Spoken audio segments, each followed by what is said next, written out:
नमस्कार। कृष्णा यस में आप सभी का स्वागत है। और आज के इस सेशन में हम लोग बात करेंगे, एक महत्वपूर्ण लोकोक्ति है, बिहार में बहुत ही प्रचलित है और ये लोकोक्ति है, बाप बड़ा ना भैया सबसे बड़ा रुपया। राइट। और इस लोकोक्ति पर आप कैसे ऐसे लिखेंगे, कैसे निबंध लिखेंगे, ध्यान ये रखना है कि जो ऐसे हमें लिखना है ये लगभग 800 से 1000 शब्द तक हमें लिखना है। और ये संदर्भ जो है लोकोक्ति में जो पूछा जा रहा है उस पर कॉन्सेंट्रेट होकर के हमें अपनी बात करनी है। तो ये जो लोकोक्ति है ये बहुत एक तरह से इसकी भावार्थ को अगर आप देखें कि इसकी क्या भावार्थ निकल रही है तो ये बहुत सिंपल है कि जो पैसा है, राइट, या संपत्ति जो है या भौतिक वस्तु जो है जीवन में, इसको केंद्रीय महत्व आज के समाज में दिया जाता है। और ये पहले भी ऐसा था, ठीक है, क्योंकि जब लोकोक्ति लोक में प्रचलित होती है तो इसका मतलब है कि यह लोकोक्ति बहुत पहले से समाज में प्रचलित है। और आमतौर पर आप देखेंगे कि बिहार के लोगों में, ग्रामीण क्षेत्रों में या शहरी क्षेत्रों में बहुत सिंपली लोग इस उदाहरण को, इस लोकोक्ति को प्रस्तुत करते हैं। तो इसका भावार्थ तो बहुत सिंपल है कि जीवन का जो विविध जो क्षेत्र है, यानी आपके जीवन में, लाइफ में जो पैसा है या संपत्ति है या धन है या भौतिक वस्तु है, तो इन भौतिक वस्तुओं को जब आप केंद्रीय महत्व देते हैं, राइट, यानी हमारे जीवन के विविध क्षेत्र हैं, उन विविध क्षेत्रों में आप देखें कि एक मनुष्य के जीवन, मनुष्य का जो जीवन है, इस मनुष्य के जीवन में बहुत एस्पेक्ट है। इस एस्पेक्ट में हम कह रहे हैं कि धन जो है केंद्र में है, पैसा जो है केंद्र में है, संपत्ति केंद्र में है, भौतिक वस्तु केंद्र में है। और जीवन का अधिक अदर जो एस्पेक्ट है जीवन का, जैसे सामाजिक पहलू आपका जो है, ये सामाजिक पहलू परिधि में है। इसके अलावा अगर राजनीतिक पहलू है तो ये भी परिधि में है, मनोवैज्ञानिक पहलू जो है ये भी परिधि में है, धर्म जो है ये भी परिधि में है, दर्शन जो है ये भी परिधि में है, पर्यावरण जो है ये भी परिधि में है, विज्ञान या ज्ञान जो है यह भी परिधि में है। अगर जो व्यक्ति पैसा को सबसे ज्यादा महत्व देता है, जो व्यक्ति धन को सबसे ज्यादा महत्व देता है, जो भौतिक वस्तुओं को सबसे ज्यादा महत्व देता है, उस व्यक्ति के संदर्भ में ये टिप्पणी किया जाता है, राइट। और आज के संदर्भ में तो वर्तमान में आप देखोगे तो वर्तमान में क्या होता है कि आम तौर पर ये बातें प्रचलित है। आम तौर पर लोग इस बात को कहते हैं कि बाप बड़ा ना भैया सबसे बड़ा रुपया। यानी आज के जो आधुनिक युग है, आज के जो भौतिकवादी युग है, इस आधुनिक और भौतिकवादी युग में सबसे ज्यादा महत्व जो है भौतिक वस्तुओं को दिया जाता है, सबसे ज्यादा महत्व जो है संपत्ति को दिया जाता है, धन को दिया जाता है, पैसा को दिया जाता है। इसी संदर्भ में ये लोकोक्ति जो है आम तौर पर समाज में प्रचलित है, राइट। अब ध्यान ये रखना है कि जैसा कि हम लोग बार बार मतलब एक के पैटर्न को फॉलो कर रहे हैं, तो हम जो इस पैटर्न को फॉलो करेंगे तो इसमें जो भूमिका, एक तो हमें भूमिका लिखना है, इंट्रोडक्शन आप ये कैसे लिखेंगे। तो आज इंट्रोडक्शन के लिए हमने एक पोयम का लाइन लिया है, ये गिरधर कवि का पोयम है। आप पहले इस पोयम को ही लिख डालें, यानी इंट्रोडक्शन जब कभी भी आप लिखेंगे तो उस इंट्रोडक्शन को स्टार्ट करने से पहले गिरधर जो कविराय हैं, ठीक है,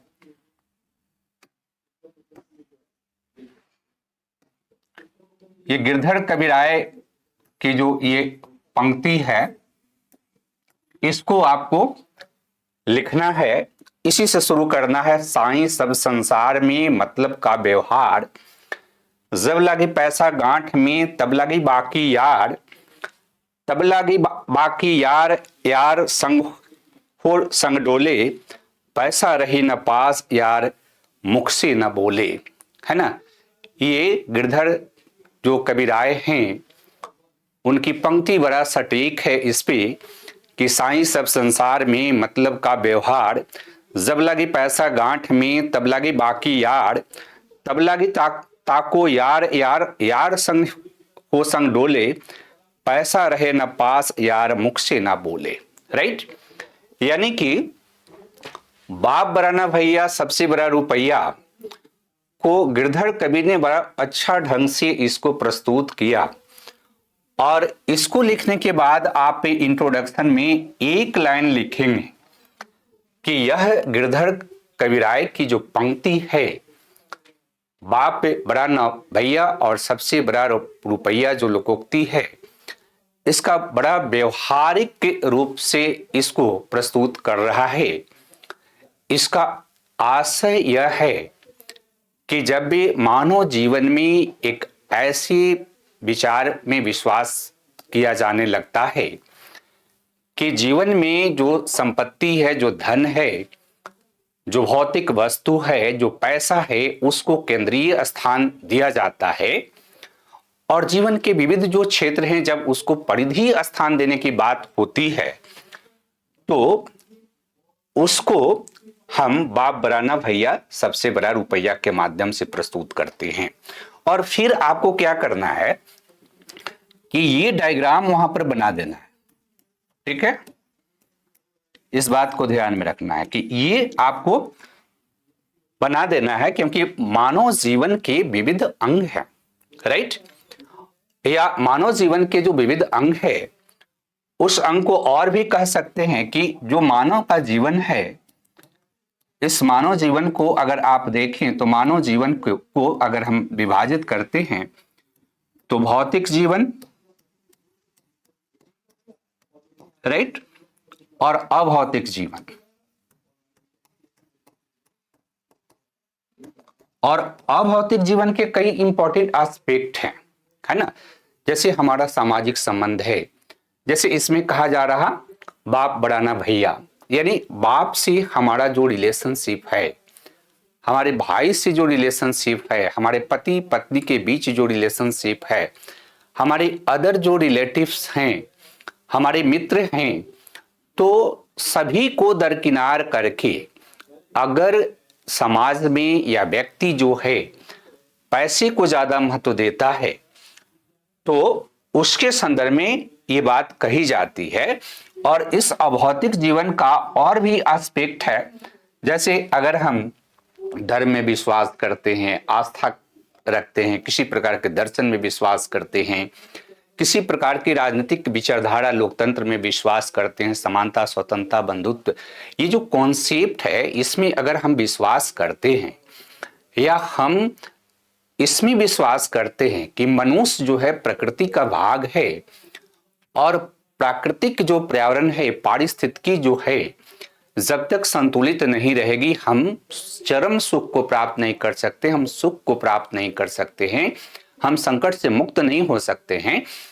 तो इस स्थिति को हम कहते हैं बाप बड़ा ना भैया सबसे बड़ा रुपया। तो यहां पर ध्यान रखना है कि ये डायग्राम भी आप इसके अंतर्गत बना सकते हैं।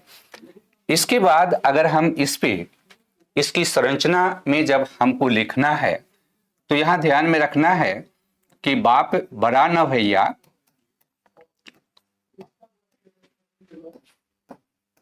सबसे बड़ा रुपया, राइट।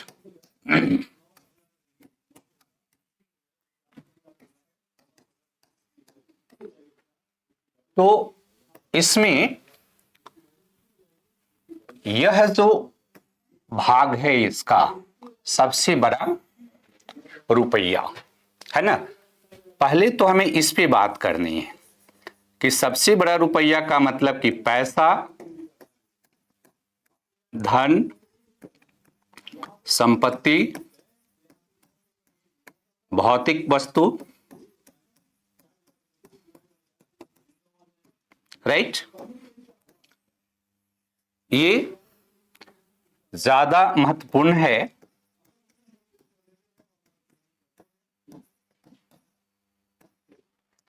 सामाजिक संबंधों से, राइट। यानी सामाजिक संबंधों का महत्व अगर सोसाइटी में कम कर दिया जाए और इसको ज्यादा वैल्यू दिया जाए तो हम इस बात को कहते हैं कि बाप बड़ा ना भैया सबसे बड़ा रुपया। तो अब देखिए कि एक तो ये बात ध्यान में रखना है कि आमतौर पर हम लोग इसका जो बात करते हैं बाप बड़ा ना भैया सबसे बड़ा रुपया, तो एक तो आप कहते हैं कि आधुनिक जो समाज है, ठीक है, या आधुनिक समाज जो है उपभोक्तावादी समाज है, या आप कह सकते हैं कि उत्तर आधुनिक समाज है, ठीक है।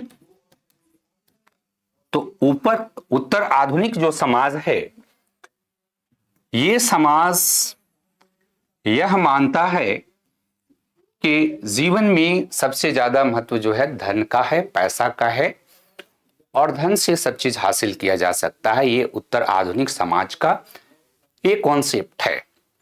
लेकिन अगर आप इस बात को ध्यान में रखिए कि हम इसको पढ़ रहे हैं लोकोक्ति के रूप में, ठीक है, और ये लोकोक्ति जो है बिहार के समाज में भी प्रचलित है, उत्तर भारत के अधिकांश क्षेत्रों में प्रचलित है। तो क्या प्राचीन भारत में भी या प्राचीन विश्व में भी इस तरह के दृष्टिकोण थे कि बाप बड़ा ना भैया सबसे बड़ा रुपया? तो आप जब पीछे की ओर जाएंगे तो यहां पर प्राचीन भारत में एक फिलोसफर हैं, प्राचीन भारत के बहुत फेमस फिलोसफर हैं, चार्वाक का दर्शन है। और चार्वाक का जो दर्शन है यह दर्शन भी एक तरह से भौतिकवादी दर्शन है और यह मानता है कि जीवन में जो सुख है उस सुख के लिए आपको संपत्ति का होना आवश्यक है, राइट। आपके पास संपत्ति है, दौलत है, और सुख ही जीवन का मूल है, राइट। खाओ पियो मौज करो, पितवा पितवा पुनः पितवा।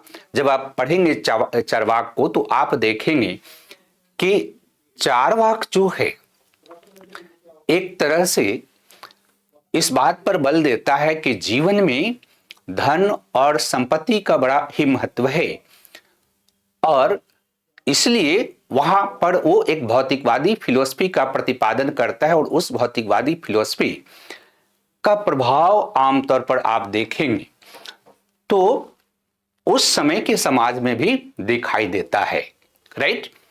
ऐसा नहीं है कि केवल ये आधुनिक के समाज की अवधारणा है कि बाप बड़ा ना भैया सबसे बड़ा रुपया। ये प्राचीन मध्यकाल और आधुनिक समाज में कॉन्टिन्यूटी में है, क्योंकि लोगों के जो मन है, लोगों के जो विचार है, लोगों की जो आवश्यकताएं हैं, उन आवश्यकताओं को पूरा करने का साधन जो है संपत्ति में होती है, राइट। तो संपत्ति को केंद्रीय स्थान जो सोसाइटी देता है जो व्यक्ति देता है उसके संदर्भ में तो हम इस बात की चर्चा करेंगे ही, और ऐतिहासिक परिप्रेक्ष्य से लेकर वर्तमान परिप्रेक्ष्य पर हम आएंगे।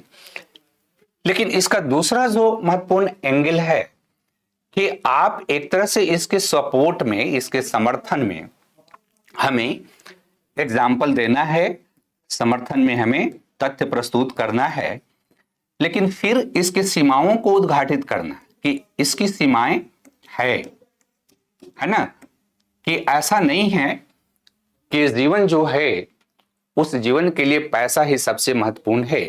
तो जैसा कि हमने आपको कहा कि एक जो एग्जाम्पल आप यहां से चारवाक के फिलॉसफी से आप लेंगे, तो चारवाक के फिलॉसफी में आप देखेंगे कि इस तरह की विचारधारा जो है, इस तरह की जो थॉट जो है, ये थॉट देखने को मिलता है। और ये थॉट जो है केवल चारवाक में ही नहीं देखने को मिलता है, ये थॉट जो है एक हमें इतिहास में भर्तृहरि, ठीक है, ये भी एक बहुत बड़े विचारक हुए हैं भारत में। भर्तृहरि जो हैं वो कह रहे हैं कि धन जो है, इस धन में सद्गुण निहित है, धन में सर्वगुण निहित है, राइट। ध्यान ये रखिए कि केवल ये आज की बात नहीं है कि आज जो है आपको इस तरह की विचारधारा, इस तरह के थॉट, इस तरह के जीवन प्रतिरूप देखने को मिल रहा है, क्योंकि भर्तृहरि जो है एक तरह से प्राचीन भारत के एक बहुत बड़े विचारक है, नाटककार हैं, और उनकी ये उक्ति है कि धन में सब गुण निहित है। संसार में भर्तृहरि कहते हैं कि संसार में धनी ही कुलीन, पंडित ज्ञानी गुणी और सुंदर माना जाता है। यानी जिसके पास धन है, ये कह रहे हैं कि जो धनी है वही कुलीन है, यही ज्ञानी है, यही पंडित है, यही सुंदर है, यही सर्वगुण संपन्न है, राइट।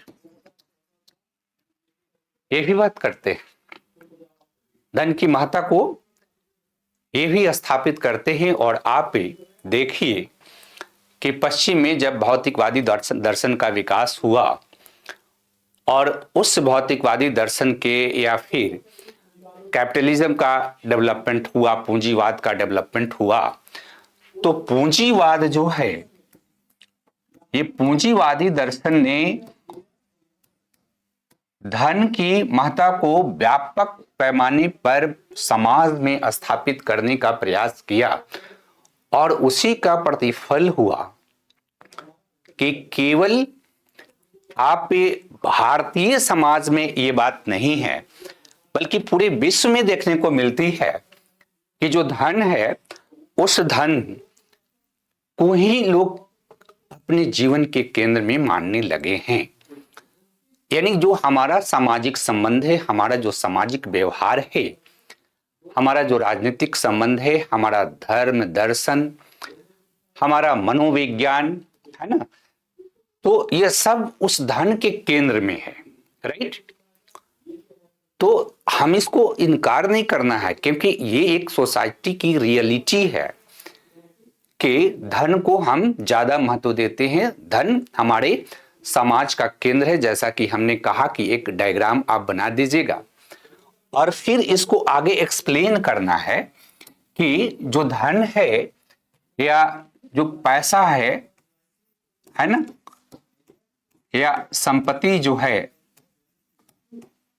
या धन जो है, या भौतिक वस्तु है, तो ये क्यों जरूरी है, राइट।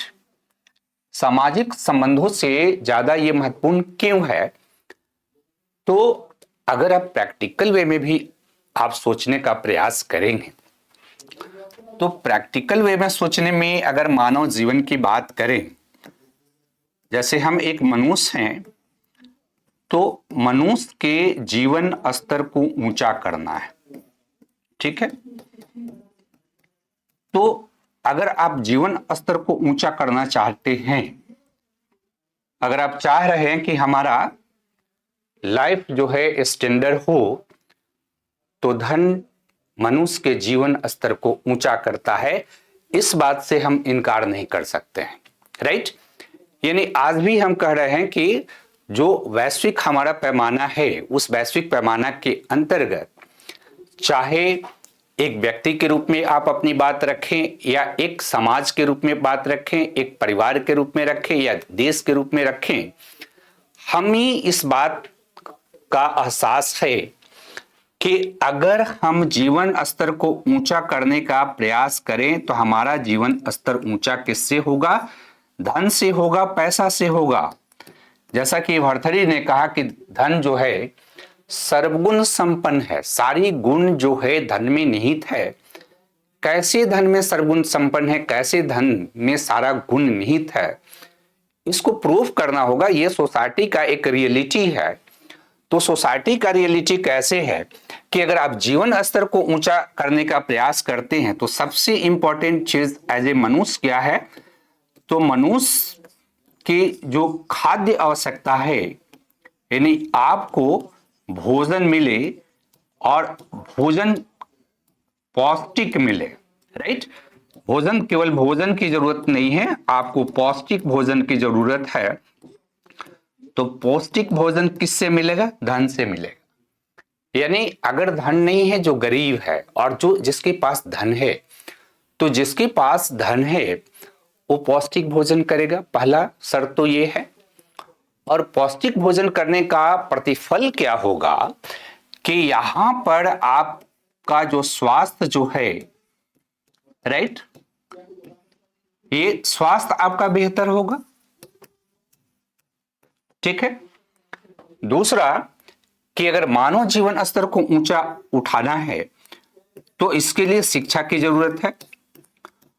और अगर आप शिक्षा प्राप्त करने का प्रयास करते हैं तो शिक्षा प्राप्ति में भी धन की भूमिका है। यहां भी धन है, ऐसा नहीं कि बिना धन के आप शिक्षा प्राप्त कर सकेंगे।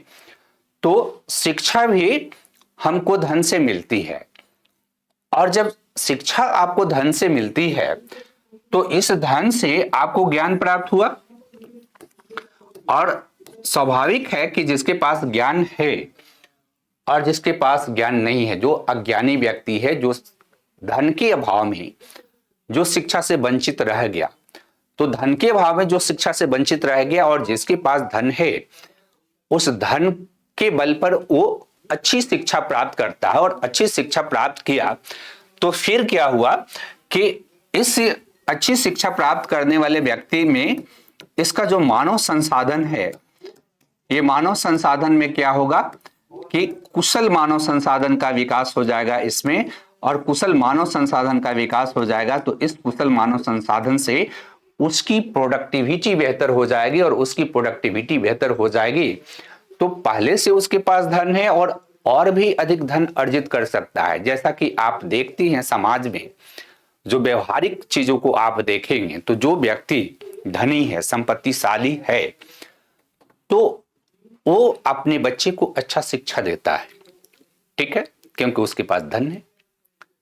शिक्षा के नीड को, भोजन के नीड को, स्वास्थ्य के नीड को, खेल की नीड को, एवरीथिंग उसका नीड वो फुलफिल करता है। उसकी जरूरत है, और जरूरत है तो ये जरूरत धन से ही पूरा होती है। और धन से जब जरूरत पूरी होगी तो धन को महत्व तो दिया ही जाएगा ना, क्योंकि बिना धन का कुछ नहीं होने वाला है। इसके साथ साथ आप देखें कि अगर आप धनी हैं, है ना, तो आपको सामाजिक सम्मान मिलता है। कैसे सामाजिक सम्मान मिलता है? क्योंकि यहां ध्यान ये रखिए कि अगर कोई व्यक्ति जो है बहुत ज्ञानी है, ठीक है, लेकिन उसके पास धन नहीं है, राइट, गरीब है, तो गरीब है तो वह अपने बीवी बच्चों के जो आवश्यकता है उसको पूरा नहीं कर पाता है, तो उसको उसका बीवी बच्चा भी महत्व नहीं देता है। या परिवार में जब प्रैक्टिकल दृष्टिकोण से आप देखिएगा कि परिवार में 4-5 लोग हैं या 4 भाई है और एक भाई नहीं कमाता है, बाकी सब अच्छा अर्निंग करता है, तो व्यवहारिक वास्तविकता क्या है कि आप जब व्यवहारिक दृष्टिकोण से इस चीज को देखेंगे तो कमाने वाले का वैल्यू ज्यादा होता है, राइट? क्योंकि जो व्यक्ति अच्छा अर्निंग कर रहा है, जो व्यक्ति धनी है, यह धनी व्यक्ति जो है मनुष्य की जो मूलभूत आवश्यकता है, इस मूलभूत आवश्यकता की पूर्ति करता है। और जब मूलभूत आवश्यकता की पूर्ति करेगा तो अपने परिवार के पहले मूलभूत आवश्यकता की पूर्ति कर सकता है और फिर समाज के सामाजिक विकास में कंट्रीब्यूशन भी कर सकता है। और इसीलिए धनी जो व्यक्ति है उसको ज्यादा सामाजिक सम्मान प्राप्त होता है। और इसीलिए ये बात कही भी गई है कि पैसा अगर आपको होगा तो आपके पास सभी चीज आ जाएंगे, राइट? एक कमेंट है कि लक्ष्मी जो है सभी दुखों का हरण कर लेती है, सभी पाप का हरण कर लेती है लक्ष्मी। यानी धन आपके पास है तो सभी तरह के आपके पाप, सभी तरह के दुख जो है आपके समाप्त हो जाते हैं। क्योंकि धन में क्या शक्ति है कि यह धन जो है आपको सोशल रेस्पेक्ट प्रदान करता है। अगर आपके पास खाने को नहीं है तो फिर आपको सोशल रेस्पेक्ट भी नहीं मिल सकता है। या सबसे इंपॉर्टेंट चीज है कि अगर आप इतने गरीब हैं, इतने आपके पास कमजोर आपकी आर्थिक स्थिति है, तो उससे आपकी व्यक्तिगत स्वतंत्रता भी बाधित हो सकती है। व्यक्तिगत रूप से आप किसी पर निर्भर हो जाते हैं तो व्यक्तिगत जब स्वतंत्रता आपकी बाधित हो जाती है तो आपके सोच के, आपके विचार को, सब चीज को कोई कंट्रोल कर सकता है।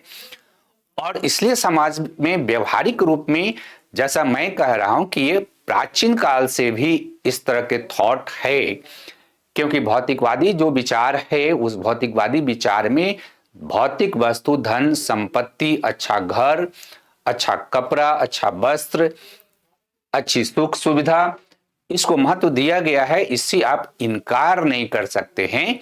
और इसीलिए ये बात बार बार आती है कि बाप बड़ा ना भैया, सबसे बड़ा रुपया।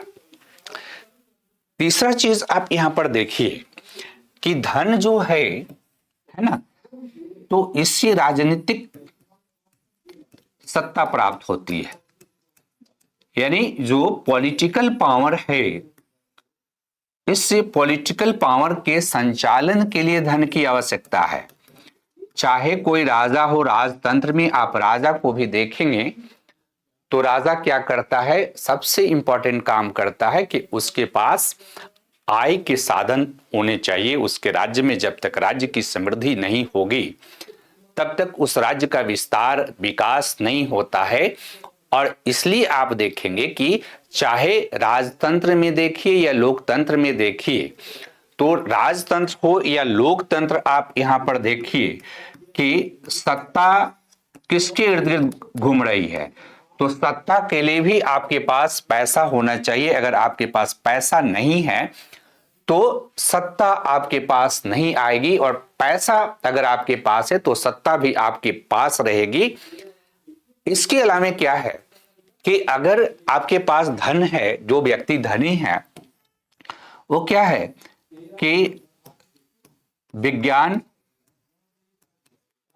और ज्ञान के क्षेत्र में और अधिक विकास किया जाए, इसके लिए अनुसंधान किया जाए, और उस अनुसंधान के खर्च का व्यय अगर एक व्यक्ति जो धनी है उठाता है, तो जो वैज्ञानिक हैं, जो ज्ञानवान लोग हैं, वो ज्ञानवान लोग और वैज्ञानिक लोग भी उस धनी व्यक्ति को ही ज्यादा सम्मान देते हैं, रिस्पेक्ट देते हैं।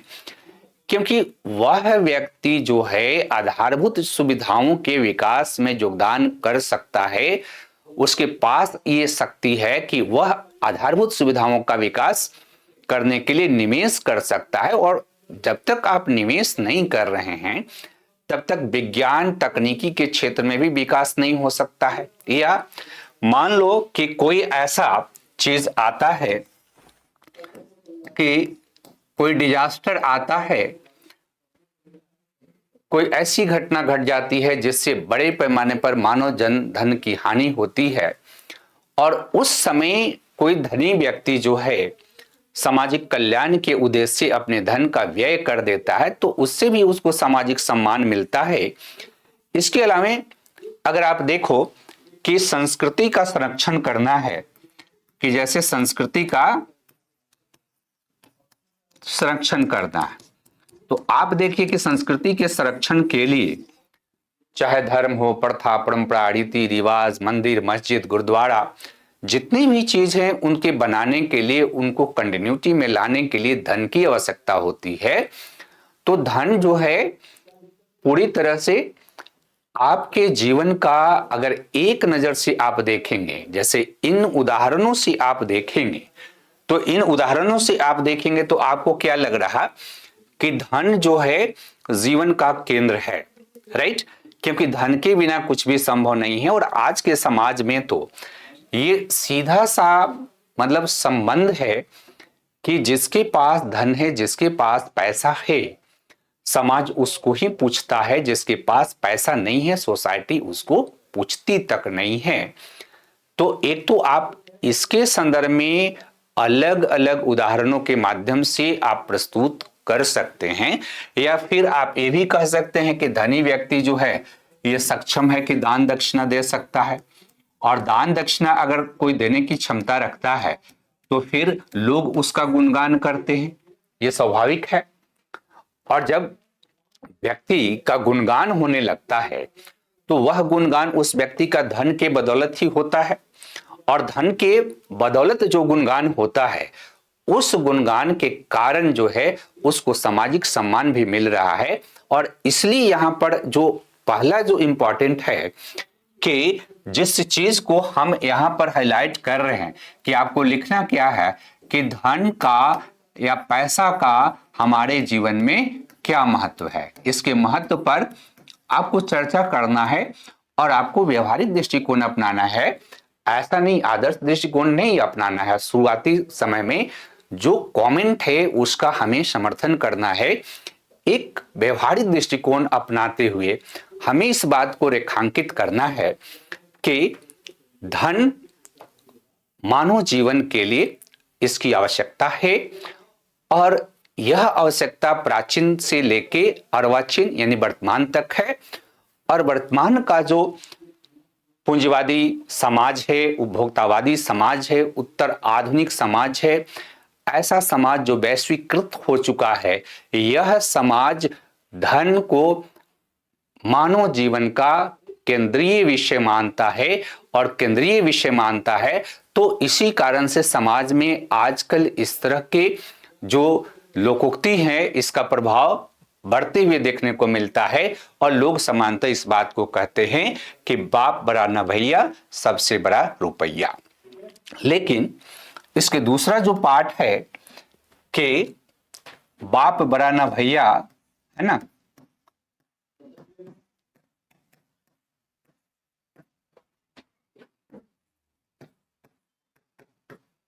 सबसे बड़ा रुपया, राइट?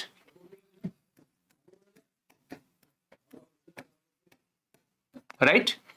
तो देखो यहां पर हमने क्या आपको बताया कि सबसे पहले आपको क्या करना है, इसके महत्व को स्पष्ट करना है, और महत्व को स्पष्ट करने के बाद इसकी सीमाओं को उद्घाटित करना है। ठीक है, कि इसकी सीमाएं क्या है। यानी अगर हम धन को, अगर हम पैसे को अपने मानव जीवन में केंद्रीय स्थान देते हैं तो उसका क्या नकारात्मक इम्पैक्ट पड़ता है, राइट? यानी इस सोच का, इस विचार का नकारात्मक इम्पैक्ट क्या पड़ रहा, यानी नेगेटिव इसमें क्या है, इस बात को ध्यान में रखना है। तो देखो नेगेटिव को लेने से पहले आप इस पे सोचना है आपको, है ना, कि ये क्या है। ये एक तरह से हमारे सामाजिक संबंध को दिखा रहा, ठीक है, और सामाजिक संबंध में भी हमारा जो व्यक्तिगत संबंध है, राइट,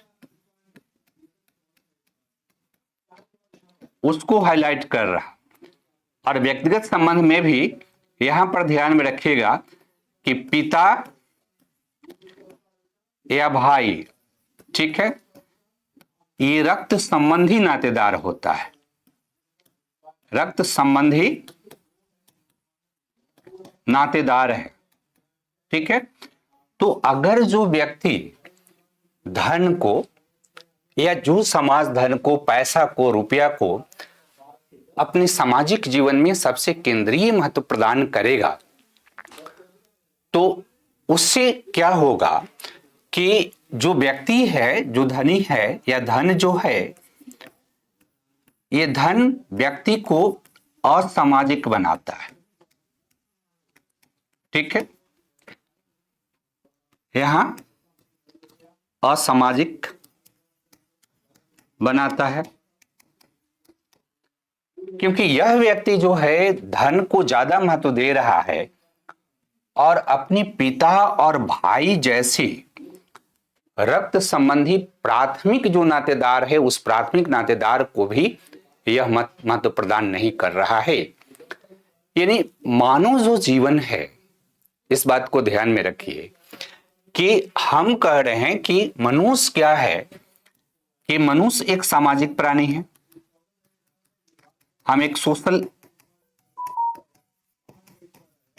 एनिमल हैं, और सामाजिक प्राणी होने के नाते हमारे कुछ सामाजिक संबंध है, और कुछ सामाजिक जो संबंध होते हैं वो प्राथमिक संबंध की यहां पर मैं बात कर रहा हूं, कि यह लोकोक्ति इस बात को दिखा रही है कि समाज में ऐसा मूल्य, ऐसा विचार, ऐसी सोच, ऐसा व्यवहार प्रतिरूप अगर डेवलप हो जाता है जिसमें धन को प्राथमिक संबंधियों के ऊपर भी महत्व दिया जाता है, तो प्राथमिक संबंधियों के ऊपर अगर महत्व धन को दिया जाता है तो इससे क्या होगा कि यह प्राथमिक संबंध विघटित हो जाएगा, राइट।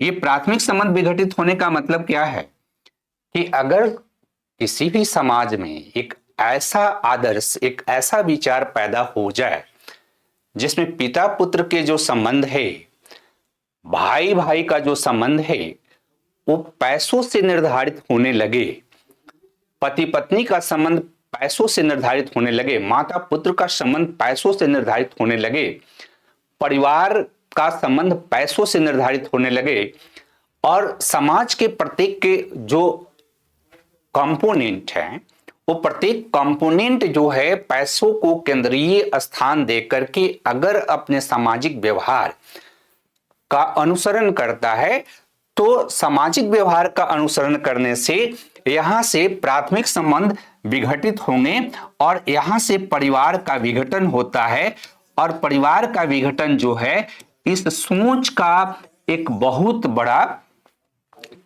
परिणाम है। यानी धन को प्राइमरी स्थान देने वाली जो सोच है, जो भौतिक सोच है, जो उपभोक्तावादी सोच है, उस उपभोक्तावादी सोच ने, उस उत्तर आधुनिक सोच ने एक तरह से पारिवारिक विघटन की समस्या को उत्पन्न दे दिया है।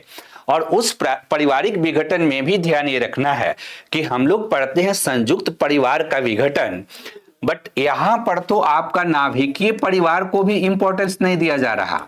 यानी नाभिकीय परिवार का मतलब जहां पर पिता पुत्र और माता रहते हैं, भाई बहन रहते हैं, तो उनको भी आप अगर स्थान नहीं देते हैं तो इसका मतलब कि जो विचारधारा ऐसी है जो परिवार को महत्व नहीं दे रहा है, जो परिवार नामक संरचना के लिए संकटग्रस्त होने की बात कर रहा कि हमारा रिलेशनशिप जो है इसी से निर्भर होगा, तो ऐसी व्यवस्था मनुष्य को एक असामाजिक प्राणी के रूप में डेवलप करेगा। यहां से हम असामाजिक प्राणी के रूप में विकसित हो सकते हैं और हो रहे हैं।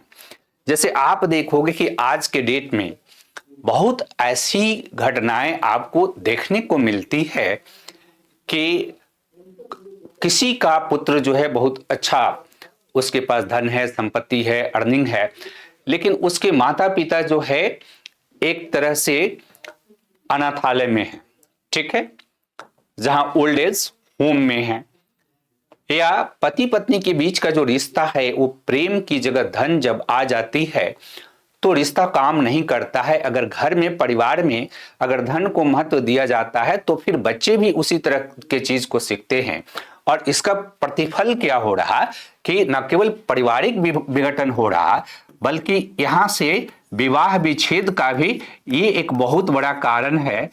और इसके साथ साथ आप देखो कि जो समाज के जो आपसी रिलेशन है, मैं कह रहा हूं कि प्राथमिक के बाहर अगर जाओगे तो संयुक्त परिवार हुए, मित्र मंडली हुए, अलग रिश्तेदार हुए, सभी रिश्ते जो हैं वो क्या हो रहे हैं, कमजोर हो रहे हैं। आप आमतौर पर आप कहते हैं कि आजकल रिश्तों में वो गर्माहट नहीं रह गई है, वो भाव नहीं रह गई है। तो रिश्तों में वो गर्माहट वो भाव इसलिए नहीं रही है क्योंकि आप अगर ऐसी नकारात्मक चीजों को सोसाइटी में डेवलप करेंगे तो नकारात्मक चीजों को सोसाइटी में डेवलप करेंगे तो इससे क्या होगा कि आपका सामाजिक संबंध विघटित हो जाता है।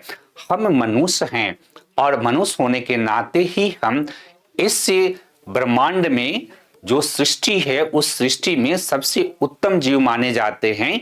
लेकिन धन को इतना अधिक अगर महत्व देते हैं और आप एक असामाजिक प्राणी के रूप में डेवलप होना शुरू करते हैं तो इससे एक व्यवस्था का संकट खड़ा होगा, एक व्यवस्था का प्रश्न खड़ा होगा और व्यवस्था का प्रश्न खड़ा होगा वो जो समाज को भी विघटित कर सकता है, यानी इससे सामाजिक विघटन हो सकता है। एक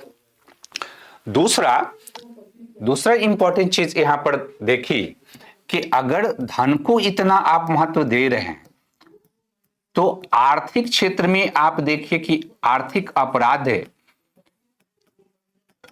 ये बहुत ज्यादा बढ़ रहा है और गरीब और अमीर के बीच की खाई ज्यादा बढ़ेगी क्योंकि व्यक्ति धन के संदर्भ में ही अपना जो बिहेवियर है उसको निर्धारित करता है और बिहेवियर निर्धारित करता है तो इससे क्या होगा कि अपराध बढ़ेगा, भ्रष्टाचार बढ़ेगा और इससे क्या डेवलप होगा कि एक तरफ अमीर अमीर होते जा रहा है, गरीब गरीब होते जा रहा है, किसी को किसी के प्रति मानवीय संवेदना जो है नहीं रह जाएगी, मानवीय संवेदनाएं कम होती है और मानवीय संवेदनाएं जो कम होती है उससे मानव नहीं रह सकता है, राइट।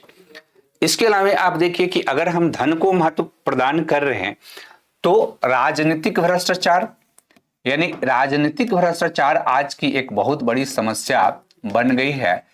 तो इसका कारण क्या है, इसका कारण भी यही सोच है जो कि बाप बड़ा ना भैया सबसे बड़ा रुपया वाली जो सोच है, ये सोच जो है इसका एक बहुत कारण है क्योंकि समाज में एक ऐसी सोच बन गई कि जिसके पास पैसा है तो पैसा ही सब कुछ है और जब पैसा ही सब कुछ का कॉन्सेप्ट यहां से डेवलप कर जाती है तो आप समाज में आप अगर देखेंगे कि धन को आप विशेष महत्व अगर आप देते हैं तो इस विशेष महत्व प्रदान करने से हमने क्या कहा कि एक तरफ हमारा सामाजिक विघटन होता है तो आर्थिक क्षेत्र में आप ऐसी प्रवृत्तियों का विकास करते हैं कि समाज में धन का संकेंद्रण होने लगता है, यानी कुछ लोगों के पास ज्यादा धन है, बाकी लोग गरीब होते जाते हैं और इसी सोच का प्रतिफल है अगर आप देखेंगे तो यह लोगों के बीच आर्थिक संघर्ष को पैदा करता है और आर्थिक संघर्ष को यह पैदा करता है तो ये जो अपराध की जो प्रवृत्ति है, अपराध हो या भ्रष्टाचार की प्रवृत्ति हो, इस प्रवृत्ति से समाज में हिंसा का समावेश होता है और हिंसा का समावेश होता है तो इससे युद्ध होते हैं और युद्ध जो है ये मानवता के लिए ये बहुत हानिकारक है। तो ये सारी नकारात्मक प्रवृत्ति जो है इस धन से या धन को केंद्रीय स्थान देने वाली सोच से होती है और इसी से क्या होता है कि इस सोच से क्या होता है कि समाज में नैतिक मूल्यों का पतन हो रहा, नैतिकता का पतन हो रहा, यानी हम एक मूल्य विहीन समाज का निर्माण कर रहे हैं और हम मूल्यहीन समाज का निर्माण कर रहे हैं तो हमारा जो व्यवहार है ये व्यवहार धन के साइकोलॉजी से हमारा व्यवहार रेगुलेट होती है। यानी साइकोलॉजी ऑफ मनी जो है, अगर सोसाइटी में ये डेवलप कर जाए साइकोलॉजी ऑफ मनी कि हम इसके लिए कुछ भी करने के लिए तैयार हैं, हमें पैसा चाहिए और पैसा के लिए हम कुछ भी करने के लिए तैयार हैं, तो इससे समाज में एक ऐसी मनोवृत्ति का विकास होता है जो मनोवृत्ति जो है समाज को पतन के गर्त की ओर ले जाता है। यानी आप पे एक तरफ से हमने कहा कि धन आवश्यक है, लेकिन धन उतना भी आवश्यक नहीं है कि धन सामाजिक संबंधों को भी तोड़ दे, राइट। धन उतना भी अधिक नहीं है कि धन जो राजनीतिक जो व्यवस्था है उसको भी खंडित कर दे। धन उतना भी अधिक नहीं है कि सांस्कृतिक जो व्यवस्था है उसको भी खंडित कर दे। धन उतना भी जरूरी नहीं है कि जो प्राकृतिक व्यवस्था है उस प्राकृतिक व्यवस्था को भी खंडित कर दे। क्योंकि यहां पर आप देखिए कि ये नैतिकता, मूल्य, व्यवहार, ये जो समाज में डेवलप करती है, तो ये आपका धर्म, राइट, आपका दर्शन, राइट, तो इससे धर्म दर्शन का भी पतन होगा, राइट। क्योंकि धर्म दर्शन जो है हमें एक संतुलित जीवन जीने की बात करता है। इससे परोपकार की भावना जो है, ये इस परोपकार की भावना में कमी आएगी, और कमी आएगी तो मानव एक अंधी दौड़ में एक तरह से जो है शामिल हो जाता है। और उस अंधी दौड़ में जब आप शामिल होते हैं तो वह व्यक्ति अपना सुख, चैन, सब चीज खो देता है, राइट। यानी हम कैसे सुख चैन खोते हैं? तो जैसे हम कह रहे हैं कि अगर धन ही आपके लिए सबसे महत्व हो गया तो आपने क्या किया कि प्राकृतिक व्यवस्था का विघटन किया। प्राकृतिक व्यवस्था का विघटन का मतलब हुआ कि हमने जो हमारी प्रकृति है उसमें हमने आर्थिक विकास किया, प्राकृतिक संसाधनों का दोहन किया, प्राकृतिक पर्यावरण जो है असंतुलित हुई, पारिस्थितिकी असंतुलन हुआ, और उसका प्रतिफल क्या हो रहा है कि कई तरह के सामाजिक आर्थिक समस्याएं हो रही है, पर्यावरणिक समस्याएं हो रही है, और उन समस्याओं का प्रतिफल जो है आप पे उस व्यक्ति को भी भुगतना पड़ रहा जो धनी है। क्योंकि अगर पर्यावरण प्रदूषण बढ़ गया, उससे स्वास्थ्य की समस्याएं उत्पन्न हो रही है, तो ये इस थॉट के कारण हो रही है कि धन सबसे ज्यादा जीवन में उपयोगी है, और धन सबसे ज्यादा धन को महत्व दिए जाने की जो प्रवृत्ति है, उस प्रवृत्ति के कारण इस तरह की समस्या का डेवलपमेंट हो रहा। तो इस तरह के एग्जाम्पल के बाद अगर आप बात करें कि इसमें क्या किया जाना चाहिए, है ना, कि इससे प्रवृत्ति के संदर्भ में क्या किया जाना चाहिए, right, what should be done.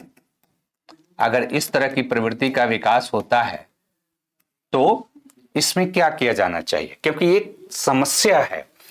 जैसे हम ये कह रहे हैं कि ये जो अप्रोच है, बाप बड़ा ना भैया, सबसे बड़ा रुपया, तो ये थॉट जो है एक सामाजिक समस्या, एक सामाजिक आर्थिक समस्या के रूप में हमारे समाज में विकसित हो रहा है। और हमारे समाज में ये जो थॉट विकसित हो रहा, तो जो उस थॉट में विश्वास करता है वो व्यक्तिगत रूप से भी सुखी नहीं है और समाज को भी उससे ज्यादा लाभ नहीं हो रहा है। तो इस स्थिति में हमें क्या करना चाहिए?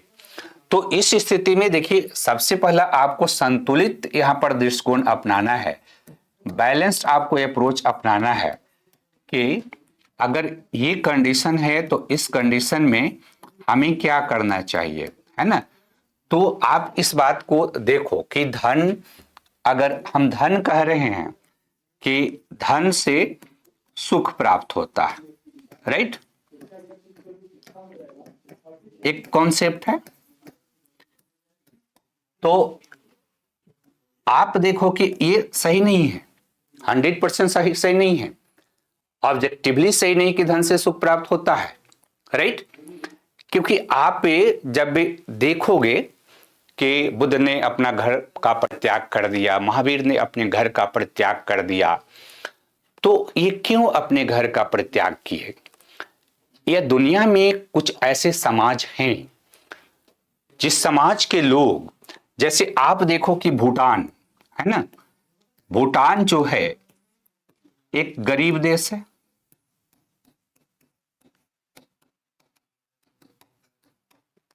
लेकिन भूटान के लोग बहुत सुखी हैं, है ना। अब देखो ये द्वैध है एक तरह से कि धन की आवश्यकता है, लेकिन धन से सब चीज नहीं मिलेगा, राइट। क्योंकि बुद्ध ने कहा कि भौतिक वस्तुओं की जो आपकी इच्छा है, जो लालसा है, वह भौतिक वस्तुओं की जो इच्छा है, वो तृष्णा जो है, वही दुख का सबसे बड़ा कारण है।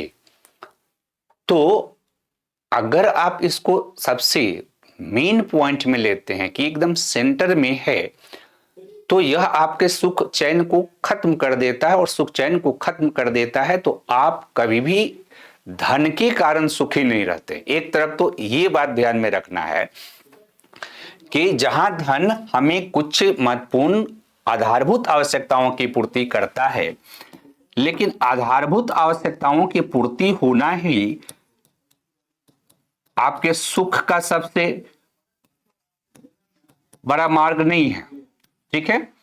वैश्विक आवश्यकता की पूर्ति होना ही आपके सुख का बहुत बड़ा मार्ग नहीं है, क्योंकि सुख के लिए धन एक उसका कारण है, लेकिन सुख आपके मनोवृत्ति से मिलती है, आपके मानसिक जो स्थिति है उससे सुख मिलती है, और इस मानसिक स्थिति की शुरुआत जो है आपके परिवार से होती है, राइट। और परिवार के जो हमारे सामाजिक संबंध है, वो सामाजिक संबंध जो है हमें समय समय पर क्या करते हैं कि वो, अगर हम विकट परिस्थिति में हैं तो धन से आप प्रेम नहीं खरीद सकते हैं, राइट। धन से आप शांति नहीं खरीद सकते हैं, आप समृद्धि खरीद सकते हैं लेकिन शांति नहीं खरीद सकते हैं, आप स्वास्थ्य नहीं खरीद सकते हैं। कई बार जो है धन जो है आप में मनोविकार को जन्म देता है, और चूंकि धन के पीछे आप भागते हैं तो मनोविकार का भी जन्म होता है धन से। और इसीलिए दुनिया के इतिहास में आप देखेंगे कि बहुत सारे लोग ने जब सामाजिक विकास के उच्च स्तर पर वो जाते हैं तो धन संपत्ति का परित्याग करके और वो संन्यास ग्रहण कर लेते हैं, या परोपकार की भावना उनमें विकसित होती है। जैसे बिल गेट्स को भी आप देखिए तो बड़े पैमाने पर परोपकार करते हैं, राइट। तो इस परोपकार की जो भावना है, तो ये परोपकार की भावना जो डेवलप होती है, इस तरह के जो मूल्य हैं, इस तरह के सामाजिक जो सोच होगी, वह समाज में शांति एवं सुव्यवस्था कायम करेगी। क्योंकि दुनिया में जब स्टडी किया गया है, वैसे समाजों का जिनमें धन का महत्व ज्यादा नहीं है, तो देखा गया कि उन समाजों में ज्यादा शांति है, ज्यादा समृद्धि है। एक कॉन्सेप्ट भी है कि जैसे आप अध्ययन करेंगे तो एक कॉन्सेप्ट है ओरिजिनल अफ्लुएंट सोसाइटी, राइट। देखो ओरिजिनल अफ्लुएंट सोसाइटी जो है, ये वैसे समाज के लोगों को कहा गया है जो हंटर फूड गैदर हैं, जो शिकारी संग्रह करता है। ओरिजिनल अफ्लुएंट का मतलब होता है कि वास्तविक रूप से समृद्ध समाज। तो समृद्ध जो समाज है उसका कॉन्सेप्ट क्या है? समृद्ध समाज का कॉन्सेप्ट है कि उसमें शांति होगी, उसमें समृद्धि के साथ साथ स्वास्थ्य भी बेहतर होगा, सामाजिक जो व्यवहार है वो संतुलित होगा, मानवीय व्यवहार संतुलित होगा, मानव कल्याण की भावना होगी, परोपकार की भावना होगी, धन को दान दक्षिणा के माध्यम से खर्च करने की भावना होगी। धन जो है हमारे सामाजिक व्यवहार का केंद्र नहीं होगा। और ये ओरिजिनल अफ्लुएंस सोसाइटी जो है के रूप में जब अध्ययन किया गया, जो ट्राइबल सोसाइटी जो है, जो सबसे जो है प्राकृतिक अवस्था में रहते हैं, सबसे खुशी जो है और समृद्धि उन्हीं में देखने को मिली है। कई अफ्रीका के ट्राइबल का अध्ययन किया गया और उस अध्ययन में यह पाया गया कि उनके पास जो न्यूट्रिएंट्स है और हमारे पास जो न्यूट्रिएंट्स है, उन्हें अपने प्रकृति से एडजस्ट करने की क्षमता जो उनमें है, उनमें जो रोग प्रतिरोधक क्षमता है वो हम में नहीं है। हम ज्यादा बीमारियों से ग्रसित हो गए हैं। इसी तरह से आप देखिएगा कि सामाजिक विकास के उच्च स्तर पर जो देश है, डेनमार्क हो, स्वीडन हो, तो उन देशों में धन को इस तरह से महत्व प्रदान नहीं किया जाता है जैसे कि हम अपने समाज में देख रहे हैं कि बाप बड़ा ना भैया, सबसे बड़ा रुपया। तो धन आपको एक तरह से आवश्यक है लिमिटेशन है इसके, लेकिन धन का महत्व तभी है जब हम अपने सामाजिक जो संबंध है उसको मजबूत रखें और हम रियल जो हैप्पीनेस है ना, वास्तविक जो हमें सुख है, वास्तविक जो खुशी है, तो वास्तविक खुशी और वास्तविक के जो सुख है हमारे जीवन में तब मिलेगी जब हमारे सामाजिक संबंध मजबूत होंगे। और फिर इस आधार पर आप निष्कर्ष में लिखेंगे कि इस प्रकार हम ये बात कह सकते हैं कि वर्तमान उपभोक्तावादी पूंजीवादी उत्तर आधुनिक समाज में बाप बड़ा न भैया, सबसे बड़ा रुपया, ये कॉन्सेप्ट समाज में ज्यादा प्रभावी हो रहा है। लेकिन इसके बावजूद भी जो जीवन का मूल्य है, जो जीवन विकास की जो मेन प्रतिरूप है, उसमें सामाजिक संबंधों को ज्यादा महत्व दिया जाता है। और जो समाज अपने सामाजिक संबंधों को ज्यादा महत्व देता है वो आज भी सुखी है। चाहे आप भूटान को देख लीजिए, चाहे आप जापान को देख लीजिए, वहां के लोगों में अपने जो सामाजिक संबंध है उस सामाजिक संबंध को ज्यादा महत्व देते हैं और आर्थिक जो शक्ति है उसको कम महत्व देते हैं, क्योंकि आर्थिक शक्ति जो है एक साधन है। देखो, धन एक साध्य धन है, धन क्या है? साधन है। लेकिन सामाजिक संबंध क्या है? ये साध्य है। तो धन का उपयोग सामाजिक संबंधों को मजबूत बनाने के लिए किया जाना चाहिए, न कि धन से जब सामाजिक संबंध विघटित होते हैं तो उस स्थिति में यह धन की जो भूमिका होती है यह नकारात्मक होती है और इससे जिस व्यक्ति के पास धन है वह भी सुखी नहीं है, समाज को यह सकारात्मक दिशा इस स्थिति में नहीं दे पाता है और समाज सामाजिक विघटन की ओर जाता है।